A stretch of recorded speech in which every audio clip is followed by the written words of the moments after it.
A Day in My Life mini vlog. Grabe, nagulat ako dyan. Nga pala, nagpapagising si Papa ng alas 5 kaya pandalas na ako.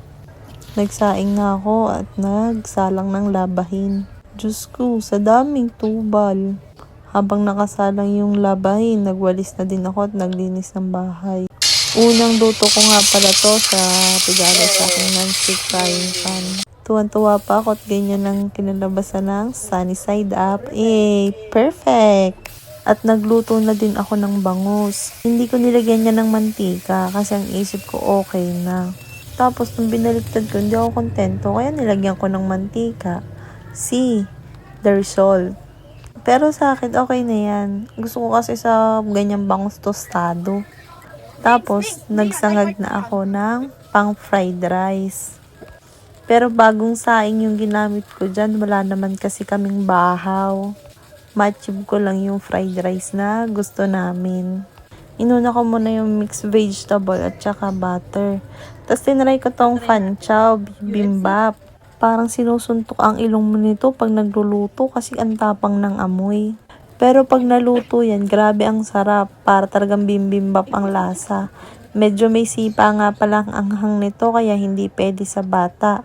Kaya hindi nakakain si Papa kasi hindi kumakain ng maanghang. O yan na ang almusal namin. Tara kain. Nagsampay naman si Papa pagkatapos ng almusal.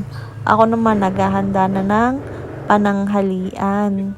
Pero itong manok na pinaprepare ko, panghapunan na yan. Ganyan ako pa nagluluto kaya medyo may tagal, may pag-video na, may pagsayaw pa. Ako nga pala ang pang-siyam na member ng Bini. Si Bini Answa. Charis. So balik tayo sa pagpipit-pit. Ayan, para mamaya yan chicken fillet, nilagyan ko lang yan ng asin, paminta at saka paprikang pampalasa. Tapos ilalagay ko na yan sa freezer para tumigas at madaling lutuin mamaya. Nang makita ko, ang Papa, kinakalas na naman ng washing machine, sira. Kailangan daw palitan ng gearbox. Balik tayo sa pagluluto. Ginisa ko na yung bawang, sibuyas, luya. Pinagsabay-sabay ko na yung tatlo, gayon din naman ang kalalabasan. Mag-aaroma din naman yun. Tapos saka ko sinunod yung kalabasa. Nilagyan ko din yan ng tubig para mas madaling lumambot. Saka ko tinimplahan ng bitchen, asin at paminta. Hinalo-halo ko ito bago ko tutakpan. After 2 minutes, sinunod ko naman ang sitaw. Hinalo-halo ko ito bago ko ito takpan. After 2 minutes, ilagay mo na ang gata.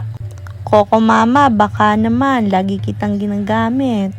Tapos sinalo-halo ko ito at nilagyan ko ng patis para mas lalong mas masarap. Tinakpan ko ito at pagkakulo, ayan, luto na. Pagkatapos sinalang ko naman ang chicken. Ganyan lang ako magprito ng chicken, maliliit para mas madaling maluto. At saka tipid pag ganan. Try nyo, maniwala kayo sa akin at subok na subok ko ng mga kapatid ko. Tinimplahan ko lang yung manok ng asin, paminta, kalamansi at saka patis. Tapos yung coating niya, harina, paminta, asin at paprika lang din. Tapos ayan, luto na. After kumain, naligo ako at nagtiklop ng damit kasi gagamitin niyang hanger pag sasampay. Sabi ko sa inyo, madami kaming tubal. Kainamang Sabado ari puro trabaho.